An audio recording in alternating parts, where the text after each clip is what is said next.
Alright, so first off, spoiler warning, obviously. We're going to talk about Gotham from episode 1 on down to episode 9, Lovecraft, whatever the last one was. So, just so you know. So you guys been watching, we're going to talk about theories and things like that, okay? Alright, so you can leave. Okay, everyone's still here? Let's go. Alright, so basically what I want to talk most about with Gotham is, well, let's talk about the fact of, is it an issue? The issues that everybody has with this show, are they real issues? What are the issues? Okay, number one, the fact that is it necessary? Well, first off, they talk about the villains. Like some of the ones are older than him. Like Riddler's a grown man. Harvey Dent's a grown man. Catwoman's a couple years older than him. The fact that we're even seeing these villains before they're villains, like they're supposed to be because of Batman that they exist. Yeah. You know, that whole thing. Yeah. So, well, I would say that's the beautiful part. That's how they made the show mean something. The fact that his villains aren't because of him. And basically you see that this city's jacked up regardless. Yeah. And basically what you're seeing too is that the majority of his villains are going to be his main ones are kids or young now. So the crappy old people of Gotham ruined their youth. Yeah. And think about a generation. A generation goes from like what? Is it like 18 to like 35 is always kind of that bearing? I think I don't think Riddler's out of his 20s. He's probably in his 20s. Same for Harvey Dent. And I think Batman's supposed to be like maybe 12-ish. So I don't think he's 8 like he they're usually is in the probably comics. still in the same generation of age. I don't know for sure. I'm kind of guessing. But yeah, I mean, he doesn't seem like he's 8 years old here. He's even very mature for age. But I think so. Yeah, so that's another thing. So I don't see why the age really matters. Maybe for Harvey Dent, if he's supposed to be anti-Batman. Yeah, Harvey Dent is the one that's a little iffy. But once again, he's obviously very young. Yeah. If he's 25, Batman's 12. Let's say he becomes Batman at 20. That's 8 years later. 8 years later for him, he becomes 33. Does it really matter? Yeah, after you hit 21, after you hit your 20s, that whole age thing pretty much balances. Now, if it puts anyway. Harvey Dent in his 40s by the time he becomes Batman, maybe a little bit. But if he's still in his 30s, Batman's in his 20s, I don't see it being that huge a deal. Because you look at the whole at the cartoon or the comics, he seems like a mature lawyer person. Yeah. And then he gets turned. He doesn't seem like a young guy. Fresh out. So I think we kind of have to. Now, if he becomes Two-Face before he becomes Batman, then okay, that's off. But this much not that big a deal, and the rest of them is fine. Riddler, he's one of those ones. I don't think it matters what age he is. I never personally cared if Riddler was the same age as Batman. Yeah, so that didn't really matter to me whenever I was reading the comics. He's young too, still. Yeah, he's still very young too. Catwoman, that complaint makes no sense. If she's a couple years older, that really doesn't matter. She is? Well, I'm sure there are ages in the comic setup, but then again, after New 52, I don't know how old. No, I'm talking about is. in the show. How do we know how old? I think they did give it. Maybe, but I'm not totally sure. I personally haven't seen stats written out. People had to probably search for that. So 2, 3 years old? Yeah, it's really inconsequential. What's interesting is people make the argument about Batman creates his villains. Yeah, in some case, but it depends. First of all, we gotta talk about the fact that there's no one central interpretation of Batman. There have been so many. Not to mention that New 52, everything just got rebooted. So what are you talking about? Are you talking pre-crisis, post-crisis, New 52? Which one are you hung up on that you can accept Gotham the way it is? Because there's so many variations. I mean, I read Batman Earth 1, different variation on it, and I really enjoyed that. But it didn't take away from the fact that, you know, the original or the core mythos of Batman didn't take away from that for me. It was a different interpretation, and I liked it. What I like about Gotham is, in this interpretation, and maybe the writers who currently write for Batman are more of the Batman creates his own villains, theory. I like the fact of Gotham, where Gotham creates everybody, because that also falls in line with the idea that Batman is just as crazy as his villains, which is crazy as a Joker. He's damaged. He's really someone who never got over the death of his parents. Look at him as a kid now. You can tell he's crazy. Look at him. He's tried to burn himself. Yeah. He does a lot of crazy stuff. He's basically disturbed, and he hasn't let go. You know, Alfred won't let him. Well, his parents didn't allow for him to go to psychiatrists. So this is not, Batman is not what you become as a normal, well-adjusted human being. You have to be someone who hasn't let go, who has issues to become Batman. Joker has called that out many times, like, what happened to you? And the Killing Joke made a comment about one bad day made him. I think he inferred, what was your bad day, Batman, that made you you? And they showed the dichotomy, like a twisted mirror thing of him and Joker. So the thing I like about this, of showing his villains before they become villains, is we're all locked in this asylum together kind of thing. Gotham made all of us. My parents died, that made me Batman. You know, Poison Ivy's dad got killed in the first episode, that made her Poison Ivy. Catwoman grew up on the streets, that made her Catwoman. So everybody, Harvey Dent, you know, everybody, you're seeing how they had created. we're all in this together. So, Batman just decided to become a force for good, you know, justice. The only really good person in all this is Jim Gordon. Yeah. Bruce is good too, and I think he's not, but you're right. It pushed him on this path to become what he is because of his death experience. And, you know, Jim Gordon just kind of dropped into it. So we're seeing it from someone who wasn't raised in Gotham, doesn't understand how it works, and is being affected by it himself. So we get to see how Gotham makes him. I think that's why it's beautiful that's called Batman, and that Batman Begins or something, you know, because it's about Gotham the character. And personally, and you can disagree with me on this, I've never seen Gotham be this much of a character and a presence in any of the live action portrayals of Batman than in Gotham right here. To me, this is the best portrayal of Gotham. It may not be, personally, I mean, I don't think it's that off from the comics. It may not be perfect and match up with the comics, whichever comics you're thinking of, but I feel like it's one of the best portrayals I've seen live action of Gotham. Gotham feels like a character. It's exciting watching the people who live there, seeing how it works with everyone corrupt, seeing normal people on the street. Like, even the normal people are like dark and twisted. And it's like, dang, no one here is, it's like they're just all warped by Gotham. And it's like, this is what Gotham does to people. So I like that focus. I really do like that focus. Now, how about the crime families? Oh yeah, they play a big part in this. So the thing I was gonna point out is different about Gotham and Batman now when he becomes Batman is that the crime families are the focus. There are no supervillains. There's no Joker. There's no Mr. Freeze. There's no Poison Ivy. There's no Bane. Not like that. There's no super villains. You just have regular crime families, and you get to see how Penguin rises up in the ranks, which he's doing now. And I guess by the point Batman comes out, he's the last significant crime boss, right? Yeah, Penguin. Well, it depends on, once again, which comic you're talking about, because back in the days of like the Long Halloween, Falcone family was around. I think Maroni, or like maybe they were intertwined because they have so many different variations of it. But there were some. But nowadays, when you read the comics, you see a lot of Penguin. There may be some references. I haven't seen them recently of Falcone or Maroni or anything like that. I see mostly just Penguin, Black Mask, stuff like that. You know. So all the crazy ones. So I kind of like that how they focus because right now it's something that Jim Gordon can handle. It's the whole entanglement of these crime families in Gotham and how the whole city's all like. This whole weird balance thing that Falcone talks about. So, and that's what's cool because we've always gathered mostly from comics is that Batman was the catalyst for Gotham turning darker and crazy or whatever like that. All these supervillains came from. They didn't exist for Batman. But what I'm seeing is, you could even make the argument with the comics, even if it wasn't written that way, because you gotta think about it like this. Batman may have been the first one to do something crazy, but these people were still raised in Gotham. They still had to be crazy to do something crazy. Batman didn't just come into being. He was grown by what happened to him in Gotham, and he decided to become Batman. Now, these people may have been inspired to do something crazy because they saw someone else doing something crazy, but he didn't just make them crazy. They had to have been raised in this crazy environment to be this. Now, everybody has their origin stories. Some of them directly caused by Batman, some not. But I still think there's an element of because we're in Gotham, or at least in the TV show. That's just my theory. And the TV show, they're really doing it because the catalyst in the TV show is the death of the Waynes, Thomas and Martha Wayne. And that's what Falcone said in the first episode, that it threw off the balance.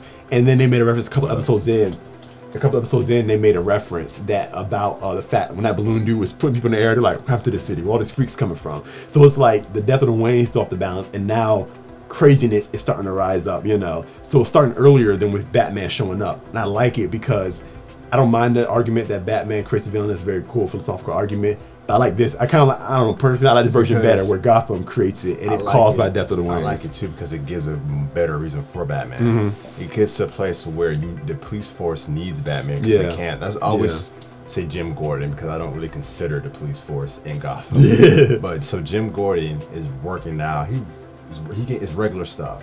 But as long as it gets to the place where when Joker and them type of people show up, that it's like, okay, he can't do this by himself anymore. You need to have Batman. And I don't mind Bruce knowing Selena Kyle from early age. It actually makes sense as to why he has such a hard time in the comics shaking her as a love interest because he grew up with her and that was like the first girl he was interested in, you know. So that actually kind of, to me, makes sense as a backstory. Poison Ivy, some of these characters, they didn't really do anything. Poison Ivy so far has already done anything, so it doesn't matter that she's there or not. I mean, you could argue it was pointless, but I mean, doesn't really take anything away, doesn't add anything, she just kind of exists. Penguin, I'm loving the whole Penguin storyline. My God, Penguin's a beast. Yes, he's good. He can take a beating. He can take a lot of mental, verbal, and physical beatings. And just take it all in and then know I'm gonna come back and get you and stick to his plan. The fact that he planned that whole thing out with Falcone, that whole twist, I was like, whoa. And then he put his hands in the life of Jim Gordon and said, he probably won't kill me. So if this works, Falcone going blah blah blah, I'm gonna do this. And I was like, whoa, that was pretty cool. So far so good for me on this show. They haven't really dropped the ball with anything. Harvey Dent is one character that kind of rubbed me the wrong way. He was kind of weird to me, but there is some background in the comics to say that he had some outbursts like that. But then again, I'm gonna stop using the argument. I don't care if it's like the comics or not. That doesn't justify a move, and that doesn't invalidate a move. Maybe it's like the comics. That doesn't mean it was a good idea. Maybe it's not like the comics, and then maybe it is a good idea. So from now on, I'm gonna stop doing the whole thing of, oh, well, they did it in the comics. That's why they did that. If it's a bad idea, it didn't work for the TV show. It just didn't. So you shouldn't lock yourself in like that. Yeah, it get kind of because like the comic books are not the decider of whatever must be done. Sometimes comic books made bad decisions, but anyway.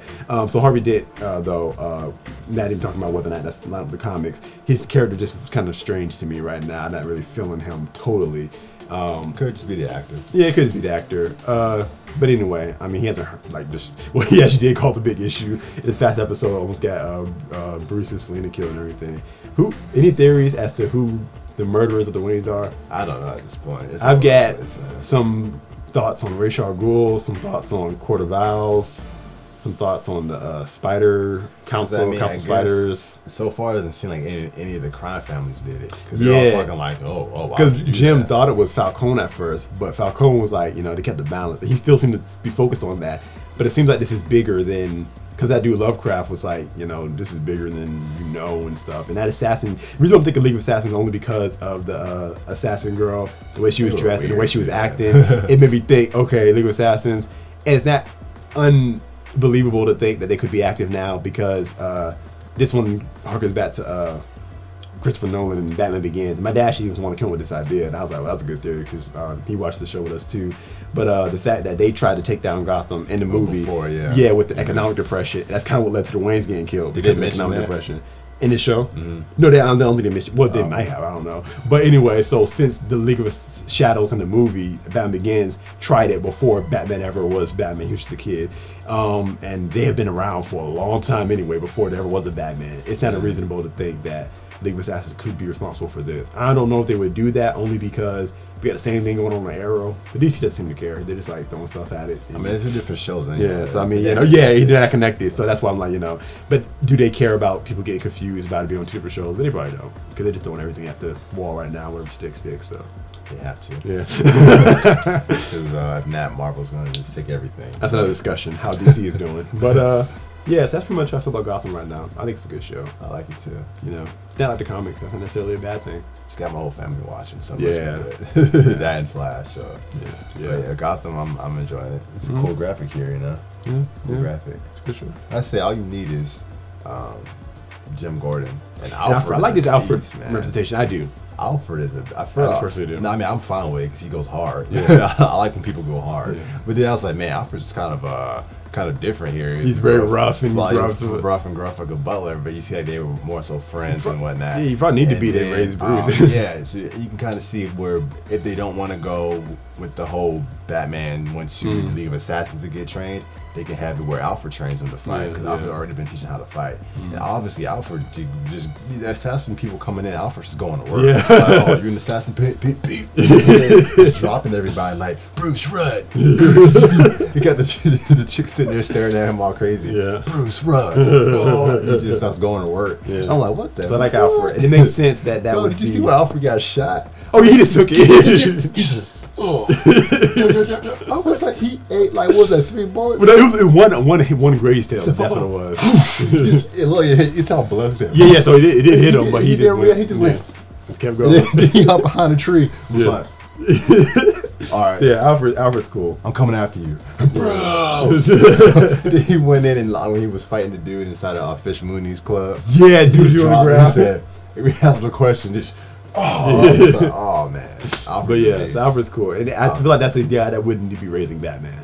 I mentioned we've never seen the period of Bruce's life leading up to that. How does a kid hang on to that and never get past it. You gotta think about that. A lot of kids' parents die, and some of them see it happen in front of them, but they don't become Batman. Yeah. So what is it about him or his environment or Gotham that makes him hold on to that until the point where he's old enough to travel the world, become Batman, and come back? For this, it's probably going to become more of a, we have to take down this entanglement. Yeah. It's probably what's going to be. That's what Jim Gordon's focus is. Yeah. It's tearing down the whole crime He's probably going to want system. to, adopt that, because he's going to see that, especially if it becomes clear to Bruce that it was a conspiracy. Yeah. He'll realize there's something wrong with Gotham. Gotham's sick. It needs to be fixed, basically. And that's kind of the whole idea of Batman. He needs to eradicate crime in Gotham. Yeah. So I'm interested. I didn't know I wanted to see Gotham before Batman. I didn't. And Bruce before get Batman. But now that I'm seeing it, I'm like, I'm glad I didn't get to see this. I don't even care that it's about Gotham. It's just a good show on its own. It's a good show. Jim Gordon. Yeah. God. Good job, Fox. Don't cancel it. Jim Gordon and Alfred Penny. Bros! Bros! I was like, he just ate the bullet. He just. I was like, you know, most of people get shot. It's just a shot. What's up? I'm good. Just keep going. He's just doing the police officer's job. In case you wonder what we're talking about, we're talking about the 9th episode, I think. I'm sorry. Mid-season finale. Then when he was going with Bullock, Harvey Bullock. Oh, yeah. And then Harvey just looking like, okay, I just follow your lead, man. He's just like, Butler. I'm the butler. I'm the butler. Oh, man. So, how much money's in the bag? I like how they're being very, they're being very good about how to Nat give you the time frame this is taking place in. Yeah, like flip phones and old style looking stuff. Like, this leave very ambiguous what year this is. So they're actually pulling that off. So good for them. Is this a payphone? Do you have change? Yeah, I know. Who uses payphones nowadays? But we're good.